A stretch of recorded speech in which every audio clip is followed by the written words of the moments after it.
اسی طرح صحیح حدیث ہے، حدیث بطاقہ کے نام سے بڑی مشہور حدیث ہے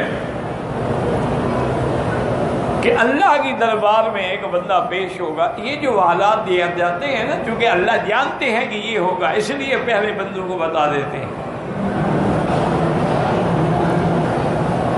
تو اللہ کے دربار میں جب اس بندے کو پیش کیا گیا تو اللہ نے حکم دیا کہ اس کے نام اعمال جو ہیں وزن کیے جائیں.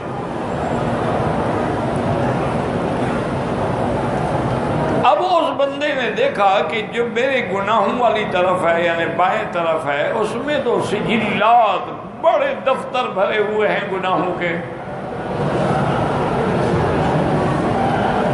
اور جانب یمین جو نیکیوں والا پر اس میں تو صرف ایک کاغذ ہے، چھوٹا سا اتنا کاغذ رکھا ہوا ہے.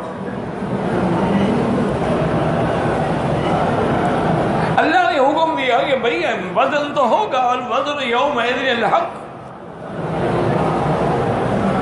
تو بندے نے عرض کیا کہ میرا مولا آپ بھی جانتے ہیں اور میں بھی دیکھ رہا ہوں کہ میرے گناہوں کے دفتر بھرے ہوئے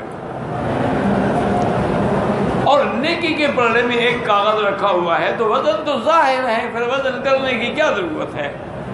اللہ نے فرمایا میرے بندے میں کسی پہ ظلم نہیں کرتا. ان اللہ لا یظلم شیئا لا یظلم مثقال ذرہ. اب جب فرشتے وزن کریں گے تو وہ پلڑا جو دائیں والا تھا، وہ کاغذ چھوٹے بھی تاکے والا، وہ بھاری ہو جائے گا اور سارے سجلات اٹھ جائیں گے. اللہ نے فرمایا میرے بندے تیری نیکی بڑھ گئی، جاؤ جنت میں.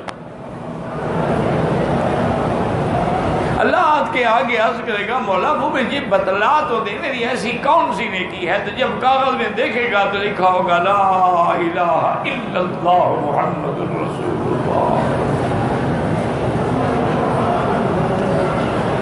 اب دیکھیں کہ ساری زندگی انسان کی گناہوں میں گزر جائے، لیکن من کان آخر کلامہ لا الہ الا اللہ دخل الجنہ. حضور نے فرمایا کہ جس کا مرنے کے وقت آخری کلمہ لا الہ الا اللہ وہ جنت میں داخل ہوگا.